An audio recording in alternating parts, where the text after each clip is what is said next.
Later Vedic period. The time duration for later Vedic period was around 1000 BC to 600 BC, and today we are going to discuss the political, economical, religious, and societal aspects of later Vedic period. That which type of society, which type of religion, points about economy and polity we are going to discuss all in detail. Before starting, let us discuss some general points regarding later Vedic period. So during later Vedic period, the rest three parts of Rig Veda, which includes Yajurved, Samved, and Atharva Ved, has been written. And as we all know that Rig Veda comprises Brahmins, Aranyakas, and Upanishads. So despite this, the rest three parts of Yajurveda has been developed, and the later Vedic period represents the several changes in the socio-political, religious life, and most of the changes were regressive in nature. मतलब कि letter Vedic period जो changes हो रहे थे society में, जो social political and religious changes हुए थे, उनके बारे में हमको डिटेल्स देता है. एंड जो चेंजेस हुए थे वो बहुत ही रिग्रेसिव थे, बहुत ही वास्ट लेवल पे चेंजेस हो रहे थे, तो उसकी डिटेल्स हमको लेटर वैदिक पीरियड्स के उससे मिलती है. देन अगर हम लोग ऋग्वेदिक ब्राह्मण्स की बात करते हैं तो that were the commentary on Rigvedic Samhita. And in the prose form here we get the detail description of sacrifices. मतलब कि जो सेक्रीफाइसेस सोसाइटी में हो रहे थे उनका हमको डिस्क्रिप्शन मिलता है, वो भी डिटेल फॉर्म में. एंड सामवेदा की बात करते तो Samaveda Samhita is an original one except 71 hymns. मतलब कि जो सामवेदा है वो एक सामवेदा संहिता है, वो ओरिजिनल नहीं है. एंड इसमें क्या होता है कि हमको ओरिजिनल वन नहीं है, एक्सेप्ट 71 हिम्स जो है ना, इसमें सिर्फ वो ओरिजिनल है, बाकी वो ओरिजिनल नहीं है. Rest all hymns were taken from Rigvedic Samhita. That is a point we must remember. And hymns related to singing, मतलब सामवेदा मतलब सिंगिंग से रिलेटेड है. ये इंपॉर्टेंट है क्योंकि इसी से हम लोग क्या कर सकते हैं, याद रख सकते हैं इस चीज़ को. सो जो सामवेदा है वो, इसके जो हिम्स है वो सिंगिंग से रिलेटेड है, मतलब उनको गा गा के पढ़ना होता है. And it mentions vratastoma. इसमें ना एक हमको टर्म देखने को मिलेगी व्रतस्तोम. अब इसका मतलब क्या होता है, तो a specific type of sacrifice which convert non Aryans into Aryans. That may be asked in our examination कि जो व्रतस्तोम है वो किससे रिलेटेड है. तो जो सेक्रीफाइस होता था जिसमें आर्यंस को नॉन आर्यंस में कन्वर्ट किया जाता था, which that is known as vratastoma. ठीक है, so you must remember this also. And Yajurveda, now comes Yajurveda. It consist of two parts, black and white. मतलब कि इसमें ब्लैक एंड वाइट दो चीज़ों के बारे में बताया. ब्लैक यजुर्वेदा जो होता है वो older version and contains hymns with prose commentary. मतलब कि जो ब्लैक यजुर्वेदा है उसमें क्या देखने को मिलेगा हमको कि ये ओल्डर वर्जन है किसका, यजुर्वेदा का. एंड इसमें हमको देखने को मिलते हैं हीम्स विथ प्रोज कमेंट्री. जो प्रोज कमेंट्री है उसके साथ में हमको हीम्स देखने को मिलेंगे. वही अगर हम वाइट यजुर्वेदा की बात करें तो that is latest version and only hymns देखने को मिलते हैं इसमें, only hymns. And the subject matter is ritual and sacrifices. मतलब हमको इसमें सिर्फ हीम्स देखने को मिलते हैं और जो सब्जेक्ट मैटर होता है जिस पर ये बेस्ड होते हैं that were rituals and sacrifices. ठीक है, इसमें हमको कमेंट्री थी, बट जो वाइट यजुर्वेदा है इसमें कमेंट्री नहीं होती, इसमें ओनली हीम्स होते हैं. तो ये ओनली वाला जो भी देखो ओनली वाली चीज़ों पे क्वेश्चन बन सकता है हमको ना, यूपीएससी ओनली काफ़ी टाइम तो वो चीज़ें गलत हो जाती है. लेकिन अगर आपको रिगार्डिंग वाइट यजुर्वेदा है तो यू मस्ट रिमेंबर कि हाँ इसमें सिर्फ ओनली हिम्स ही है. Then in Yajurveda we got the first reference of eastern and western sea. मतलब हमको इसमें first time eastern and western sea के बारे में हमको रेफरेंसेस देखने को मिलेगी along with the reference of Sadanira river. Sadanira हम लोगों ने देखी थी ऋग्वैदिक पीरियड में कि सदानीर किसको बोलते हैं, गंडक रिवर को. तो उसके साथ ही हमको ईस्ट और वेस्ट दोनों की रेफरेंस देखने को मिलती है. Now will talk about Atharvaveda. तो Atharvaveda it consist of spell charm magic. मतलब जो हमारा ब्लैक मैजिक होता है ना उससे रिलेटेड होता है Atharvaveda. The hymns were for gaining the worldly success. मतलब अगर हम कुछ भी बोलते हैं ना तंत्र मंत्र क्यों करते ताकि हमको सक्सेस मिले, तो इसमें क्या होता है वर्ल्डली सक्सेस हमको मिल सके, वर्ल्डली सक्सेस हमको मिले, उसके लिए जो है ना हीम्स बताए गए. मुंडक उपनिषद मेंशन सत्यमेव जयते is a part of Atharvaveda. जो मुंडक उपनिषद है जिससे हमारा अभी नेशनल एम्बलेम जो है, तो उसमें भी क्या है ये सत्यमेव जयते टर्म हमको एक्सप्लिसिटली मेंशन है ना. तो मुंडक उपनिषद में जो सत्यमेव जयते वो भी अथर्ववेदा का ही पार्ट है. You must remember this. ठीक है, लेटर वैदिक पॉलिटी की बात करते हैं अब कि लेटर वैदिक पॉलिटी कैसी थी. पॉलिटिकल कंडीशंस कैसी थी सोसाइटी की. So later Vedic text gives various references which are suggestive of changes in the chiefship. मतलब कि हमको काफ़ी सारे ऐसे टेक्स्ट मिलेंगे जो हमको बताते हैं कि चेंजेस जो चिफशिप्स में थे किस टाइप से हो रहे थे एंड वहाँ की पूरी प्रोसेस क्या थी, पॉलिटिकल लाइफ कैसी थी लोगों की, उसके बारे में हमको डिटेल सारी जो हमारा लेटर वैदिक टेक्स्ट है उससे ही मिलती है. नाउ द टर्म लाइक राष्ट्रभ्रता, राष्ट्रपति, विस्माता, भोजा एंड राष्ट्रीन, ठीक है, ये हमको कुछ टर्म्स देखने को मिलती है. तो अगर कहीं भी हमको ये टर्म आती है तो इसका मतलब होता है suggestive of changes in the character of chiefship. मतलब कि जो चीफशिप के कैरेक्टर में जितने भी चेंजेस हो रहे हैं ना, वो सारी ये सारी टर्म्स क्या करती है, उसको ही रेफर करती है. ठीक है, तो you must remember these also. The term राष्ट्र विच इंडिकेट्स द टेरिटरी, जो राष्ट्र टर्म होता है वो क्या करता है, हमारा टेरिटरी को इंडिकेट करता है. It appeared first time during this time. मतलब कि पहली बार जो राष्ट्र टर्म था जिसका मतलब टेरिटरी होता था वो फर्स्ट टाइम यहाँ पे यूज़ किया गया था. तो first three terms like rashtrabhata, rashtrapati and rashtrin represents the protector of the territory. मतलब जो प्रोटेक्टर होगा टेरिटरी को उसको राष्ट्रभता, राष्ट्रपति या फिर राष्ट्रीन के नाम से जाना जाएगा. And which is indicative of territorial affiliation of political system. मतलब कि इससे क्या पता चल रहा है हमको कि जो एक राष्ट्रीन या राष्ट्रपति या फिर राष्ट्रभ्रता होता था उसका क्या काम होता था कि वो टेरिटरी को प्रोटेक्ट करे. और जो पूरा हमको इससे क्या इंडिकेट हो रहा है कि पॉलिटिकल जो सिस्टम था ना उसमें एक टेरिटरी वाला कंसेप्ट भी डेवलप हो चुका था. There was a result of sedentary living and settling down. मतलब यहाँ पे हमको रिजल्ट्स मिलते हैं कि लोग क्या कर रहे थे, अब सेटल होना स्टार्ट कर गए थे. अगर एग्रीकल्चर डेवलप होगा तो एग्रीकल्चर की जो भी प्रोडक्शन होती है, प्रोडक्शन होने में हमको काफ़ी टाइम लगता है. ठीक है, ऐसा तो है नहीं कि अगर ये लोग नॉमेडिक लाइफ जीते तो क्या अपना आज यहाँ गुड प्रोड्यूस करिए, अब इसका रिजल्ट आया नहीं, फसल आई नहीं और एक जगह से दूसरी जगह पे तो जाएंगे नहीं. तो नॉमेडिक लाइफ नहीं जीते थे और यहाँ पे क्या रहा था, अब सेडेंटरी लिविंग देखने को मिलती है. लोग सेटल होना स्टार्ट हो गए थे एरिया में और उनकी प्रोटेक्शन के लिए हमारे पास राष्ट्रपति, राष्ट्रीन हुआ करते थे. और एक टेरिटोरियल जो कंसेप्ट था ना पॉलिटिकल सिस्टम में कि हाँ किसके पास कितनी टेरिटरी, उस टाइप का कंसेप्ट डेवलप होना स्टार्ट हो चुका था. The terms like vismala and bhoja represents the tribute to chief. जो विस्माला एंड भोजा या करते थे ट्रिब्यूट टू चीफ, मतलब कि जो भी हम लोग एक बोलते ना कि चीफ के रिगार्डिंग में जो अच्छी अच्छी बातें हैं, ट्रिब्यूट देते हैं हम किसी को, तो उस टाइप से जो है विस्माला एंड भोजा ट्रिब्यूट टू चीफ को रिप्रेजेंट करते थे.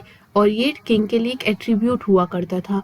The chiefship begins to acquire the hereditary range. मतलब जो चीफशिप थी उसने क्या करा था, begin to acquire the hereditary tinge. जो चीफशिप थी पहले हम लोगों ने देखा था हमारे ऋग्वैदिक पीरियड में कि जो चीफशिप थी वो हेरिडिटरी नहीं थी, लेकिन यहाँ पे एक हेरिडिटरी चीफशिप बनने लग जाती है. मतलब राजा का बेटा ही राजा बनेगा, इस टाइप का जो सिस्टम है यहाँ से हमको थोड़ा सा देखने को मिलता है. ठीक है, and later Vedic text gave the elaborate description of royal sacrifices like Rajasuya, Ashvamedha and Vajapeya. मतलब ये जो यज्ञ हम लोगों ने देखे होंगे, रामायण अगर अपने देखी होगी तो उसमें क्या कर रहे थे, राम जी के वहाँ पे जब देखते हम लोग तो उसमें एक अश्वमेध यज्ञ होता है ना. तो कोई उनके घोड़े को छोड़ मतलब रोकने की हिम्मत नहीं करता है, लेकिन राम जी के बेटों ने उनको रोक लिया था. उस टाइप का एक पूरा सिस्टम चलता था. तो मतलब कि जो राजा का घोड़ा जितने एरिया में जाएगा अश्वमेध यज्ञ में, तो जितने एरिया में राजा का घोड़ा जाएगा वो एरिया उस पर्टिकुलर किंग के अंडर में आ जाएगा. और अगर कोई उसको रोकता है उस घोड़े को तो मतलब ये है कि वो जो राजा का घोड़ा है उससे फाइट करना चाह रहा है.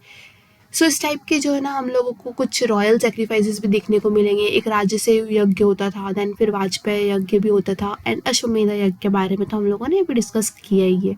These sacrifices played a significant role in legitimizing kingship. मतलब एक ना देखना आपकी जो सेक्रीफाइसेस हो रहे थे ना इसमें किंगशिप का जो लेजिटिमाइजिंग होता था उसमें एक हमको बहुत इंपॉर्टेंट रोल देखने को मिलेगा, क्योंकि कहीं ना कहीं किंग की पावर और किंग का स्टेटस और सब कुछ इससे बढ़ भी सकता है, कम भी हो सकता है. तो ये सेक्रीफाइसेस क्या करते थे, बहुत इंपॉर्टेंट रोल प्ले करते थे. लेटर वैदिक टेक्स्ट मेंशन रत्नीन, एक टर्म हमको देखने को मिलेगी ratnin, and they are 16 in number which represents the rudimentary form of official machinery. मतलब जो 16 रत्नीन होते थे रत्नीन होते थे वो 16 होते थे नंबर में, विच represents a rudimentary form of official machinery, मतलब कि जो राजा के ऑफिशियल मशीनरी होंगी, जो राजा के लोग होंगे जो एडमिनिस्ट्रेशन में काम करेंगे, सो वो 16 होते थे and they were known as ratnin. So you have to remember about ratnin also. Some Ratnins like Brahmana, Rajanya and सेनानी, भागदुक, संगीतरी, ये कुछ टर्म्स है. देखो रत्नीन्स के लिए जो पोस्ट होती थी ना, तो उसके बारे में बताया. अब जैसे अगर हम बात करते हैं तो ब्राह्मणा तो पुरोहित ही होता होगा, ठीक है. एंड रजन्या की बात करते हैं तो रजन्या का कौन होता है सॉरी, रिलेटिव ऑफ किंग, जो किंग के साथ में रहते हैं, देवर नॉन एज, जो किंग के रिलेटिव्स होते थे देवर नॉन एज रजन्या. सेनानी एंड देन फिर आएगा हमारा भागदुक. ये पीटी का क्वेश्चन है, प्रीवियस ईयर में पूछा गया था कि what do you mean by the term bhagaduk, like ऐसा कुछ क्वेश्चन होगा. तो उसमें ना पता है रिवेन्यू कलेक्टर जो होता है ना उसको भागदुक बोला जाता है. एंड फिर आता है हमारा नेक्स्ट टर्म संग्रहित्री. तो संग्रहित्री कौन होता है? ट्रेजरर, जो खजाने की देख रेख करता है. And if will talk about सूता, तो जो चैरियोटर होता है, जो रथ चालक होता है, उसको बोलते हैं हम लोग चैरियोटर, सूता. Among these Ratnins, 3 women were also incorporated, and most important Mahishi, which is chief queen. मतलब ये जो 16 रत्नीन देखे थे हम लोगों ने, इन 16 में से 3 तो वुमेन हुआ करती थी. और वो जो वुमेन हुआ करती थी ना, वो कैसी होती थी कि उनको मतलब पोस्ट पे रखा जाता था. और उन सब में भी ना एक बहुत इंपॉर्टेंट होती थी जिसको बोला जाता था महिषी. और जो महिषी होती थी वो चीफ क्वीन होती थी. हो सकता है कि वो राजा की रानी रहती होगी, तो mahishi was the chief queen. इस टाइप से 3 वुमेन्स को भी रखा जाता था. During later Vedic period ratnin began to dominate the assembly and assembly started losing their popular character. मतलब कि जो रत्नीन वाला जब सिस्टम आया था तो हम लोगों ने देखा था कि पहले असेंबलीज हुआ करती थी. तो अब क्या हुआ था कि जो रत्नीन थे ना, उन्होंने असेंबलीज को डोमिनेट करना स्टार्ट कर दिया था. एंड जो असेंबलीज थी उनकी पावर भी अब कम होने लगी थी एज कम्पेयर टू पहले वाले पीरियड से. विधाता कम्प्लीटली डिसअपियर्ड. जो विधाता का हम लोगों ने देखा था कि विधाता और ये सारी चीज़ें ऋग्वेदिक पीरियड में थी, तो विधाता सभा ये सारी चीज़ देखी थी. तो विधाता क्या हो गया था यहाँ पे, कम्प्लीटली डिसअपियर होने लग गया था. Sabha and Samiti continue to hold their ground but their character completely change. मतलब विधाता तो अब हट गया था, लेकिन सभा और समिति अभी भी एग्जिस्ट कर रहे थे. लेकिन जो उनका वर्किंग का सिस्टम था, वर्किंग का जो उनका कैरेक्टर था ना, वो पूरी तरीके से चेंज हो चुका था, completely change. In sabha women were not allowed. पहले वुमेन्स अलाउड हुआ करती थी, लेकिन यहाँ पे वुमेन अलाउड नहीं थी. ये इससे क्या इंडिकेट होता है हमको? इससे इंडिकेशन मिलती है कि वुमेन की कहीं ना कहीं कंडीशन में अब चेंज आने लगा था. पहले वुमेन को पॉलिटिकल पावर दी जाती थी, लेकिन अब वुमेन को इतनी पावर्स नहीं थी. And it is dominated by noble and Brahmans. और ये कौन डोमिनेट करते थे? जो हमारे नोबल लोग होते थे या फिर जो ब्राह्मण्स होते थे, ये लोग इसको सभा और समिति को डोमिनेट किया करते थे. In later Vedic text we didn't get specific mention of any specific text. मतलब कि हमको लेटर वैदिक में जो है ना कुछ ऐसा पर्टिकुलर कोई टेक्स्ट का मेंशन नहीं देखने को मिलेगा कि हाँ कोई पर्टिकुलर टेक्स्ट जो कवर कलेक्ट किया जाता था.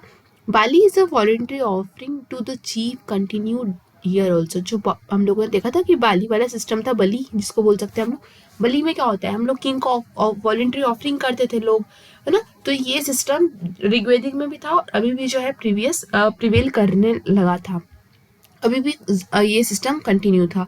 और विस जो एक टर्म है, ये किसको, कॉमन पीपल और कीन्स जो रहते हैं, जो कॉमन पीपल होते हैं उनको रेफर की जाती है. लेटर वैदिक की अगर हम इकोनॉमिक की बात करते हैं, इकोनॉमी कैसा था, तो इकोनॉमी में अगर हम देखते तो सेडेंटरी लिविंग थी. लोग एग्रीकल्चर करने लगे थे, है ना, सेटल होने लगे थे. Growth of agriculture and become primary source of livelihood. मतलब जो हमारा एग्रीकल्चर हो रहा था वो क्या था, यहाँ पे प्राइमरी सोर्स बनने लगा था लोगों का लाइवलीहुड के लिए, ठीक है. और कौन कौन सी क्रॉप ग्रो की जाती थी, तो वीट एंड राइस जो है ना उसका प्रोडक्शन देखने को मिलता है. Growth of new craft that is painted grey ware, pottery जो है उसका यहाँ पे क्या होता है, डेवलपमेंट होना स्टार्ट हो जाता है. लोग उसको न्यू क्राफ्ट की तरीके से अडॉप्ट कर लेते. लेदर वर्क, कारपेंट्री, ज्वेलरी, ये सारी चीज़ें भी यहाँ पे, ये सारे ऑक्यूपेशंस यहाँ पे देखने को मिलते हैं. Beginning of iron technology. अब देखो यहाँ पे ना 1000 BC के अराउंड में हमको पता है कि ना क्या हो रहा था कि आयरन का इन्वेंशन हो चुका था ना, आयरन का डेवलपमेंट हो चुका था और उसका यूज़ भी होने लगा था. तो आयरन टेक्नोलॉजी जो है वो स्टार्ट हो चुकी थी. Iron was known as krishna ayas. उस टाइम पे ना जो हमारा था आयरन, उसको बोला जाता था कृष्ण आयासर या फिर श्याम आयासर. ठीक है, ये दो टर्म वी मस्ट रिमेंबर कि किस लिए टर्म्स यूज की जाती थी. Iron implements buried with dead body, use of iron weapon such as arrowhead spear heads ever common. मतलब कि जो हम लोगों ने बरीड बॉडीज देखी थी कि लाइफ आफ्टर डेथ में लोग बिलीव करते थे, तो ना जो बरीड बॉडी होती थी, जो लोग मर जाते थे, उनके साथ में हम लोगों को कुछ आयरन के ऑब्जेक्ट्स देखने को मिले उनकी कब्र में. सो ये जो हमारे आयरन के ऑब्जेक्ट्स है वो क्या बताते हैं कि लाइफ आफ्टर डेथ में यहाँ पे भी बिलीव करते थे. एंड आयरन का यूज़ हमारा स्टार्ट हो चुका था.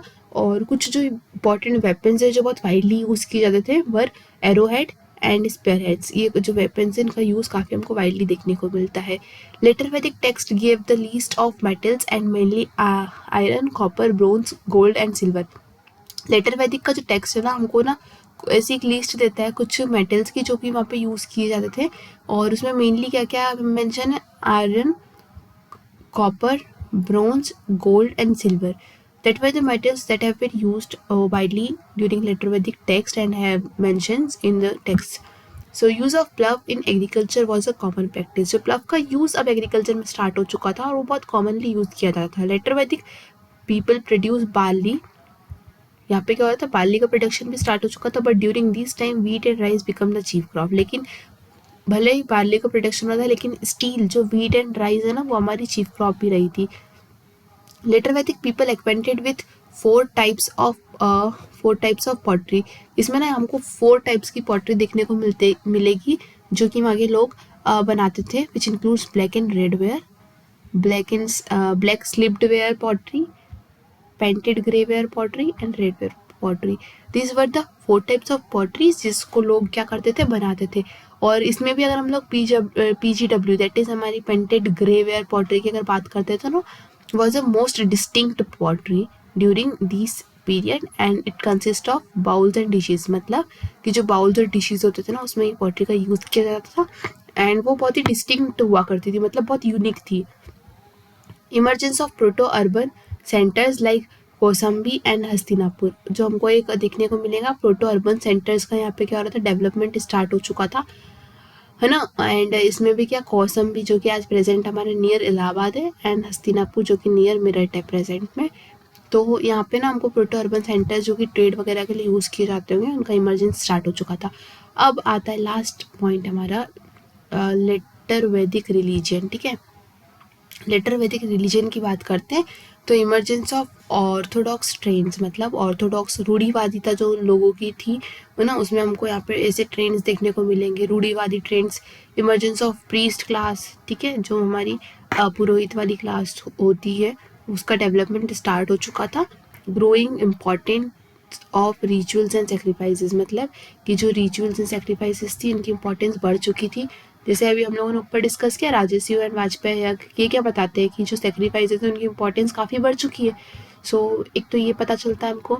देन प्रेयर्स लॉस्ट मीनिंग, मतलब ये जो प्रेयर्स थी ना उसमें अब कोई वो नहीं रहा था, उसमें इतना इम्पॉर्टेंट मीनिंग नहीं रहा था. And rituals become most important, मतलब आप प्रार्थना करोगे तो नहीं सुनेंगे लेकिन अगर आप रिचुअल करते हो, पूजा पाठ करोगे कोई भी, तो उससे मतलब उसको इम्पोर्टेंस देने जाने लगी थी ओवर द प्रेयर्स. ठीक है, तो prayers lost meaning and rituals become very important, rituals became important. Changes in the importance of the deities, like जो हमारी इम्पोर्टेंट डिटीज हुआ करती थी लाइक इंद्रा, अग्नि, वरुणा, तो वे बिकम देवरपाल, मतलब कि क्या ये देवपाल बन चुकी थी. And Prajapati become the most prominence, और उसमें क्या हुआ, प्रजापति जो थे वो बहुत प्रोमिनेंस बन चुके थे. Philosophy and metaphysical found expression in Aranyakas and Upanishad. जो फिलोसॉफी और मेटाफिजिकल हमारी मेटाफिजिक्स है ना, इनकी हमको कहाँ पे देखने को मिलेगी, अरण्यकास एंड उपनिषद में इनकी एक्सप्रेशंस देखने को मिलेंगे. And adopting the folk tradition which is symbolizing non-Aryan elements entered into Aryan, example fertility cult. मतलब adopting the folk tradition, जो हमको folk traditions देखने को मिलते हैं which is symbolizing that non-Aryan elements entered into Aryan tradition. जो non-Aryan elements है जो कि हमारे Aryan tradition में घुस चुके हैं, तो ऐसी कौन सी चीज़ है तो वो हमको देखने को मिलेगी, fertility cult. ठीक है. And Now the last topic we have to discuss is later Vedic society की later Vedic society किस टाइप की थी. तो later Vedic society में आता है हमारा continuation of some old trends on one hand and emergence of some other on the other. मतलब कि ना हमको यहाँ पे देखने को मिलता है सोसाइटी में कि जो ओल्ड ट्रेंड्स थे ना वो कहीं कहीं पे कंटिन्यू कर रहे थे, एक साइड पे वो कंटिन्यू कर रहे थे, लेकिन वहीं पे क्या हमको कुछ न्यू ट्रेंड्स इमर्ज होते हुए भी देखने को मिलेंगे लेटर वैदिक सोसाइटी में। Sedentary life and development of varna system, यहाँ पे हमको क्या देखने को मिलेगा कि वर्ना सिस्टम जो है वो डेवलप हो चुका है। 4 वर्ण होते हैं हमारे, तो ना इसमें यहाँ पे बोला जाता है कि वर्ना सिस्टम डेवलप हो चुका है। Beginning of growth of territorial society, हम यहाँ पे टेरिटोरियल सोसाइटी देखा था हम लोगों ने, टेरिटरी का प्रोटेक्टर होता था है ना, तो यहाँ पे टेरिटोरियल सोसाइटी का भी डेवलपमेंट स्टार्ट हो चुका था।